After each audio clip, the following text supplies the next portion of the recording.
শেরপুরের নকলায় আন্তর্জাতিক চ্যারিটি সংস্থা গ্লোবাল এইড ট্রাস্ট ইউকের পক্ষ থেকে হিফজ সম্পূর্ণকারী ৬৪ জন হাফেজ ও হাফেজাদের সম্মাননা দেয়া হয়েছে। উপজেলার বানেশ্বরদী ইউনিয়নের হাবিবে জান্নাত মহিলা মাদ্রাসা এবং এতিমখানা মিলনায়তনে আনুষ্ঠানিকভাবে হাফেজ ও হাফেজাদের সম্মাননা হিসেবে সার্টিফিকেট ও সম্মাননা ক্রেস্ট প্রদান করা হয়। মাদ্রাসার সভাপতি মনিরুজ্জামানের পরিচালনায় অনুষ্ঠানে প্রধান অতিথি ছিলেন গ্লোবাল এইড ট্রাস্ট ইউকের chairman doctor ASM Ashraf Mahmud.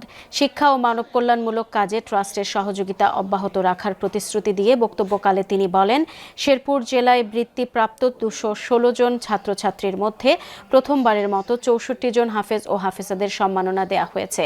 এই সম্মাননা হাফেজ ও হাফেজাদের মধ্যে আগামীর পথ চলায় অনুপ্রেরণা যোগাবে। আগামীতে ট্রাস্টের পক্ষ থেকে সারা দেশ থেকে বৃত্তিপ্রাপ্ত আরও ২৫০০-এরও বেশি হিফজ সম্পন্নকারী শিক্ষার্থীদেরও সম্মাননা দেয়া হবে।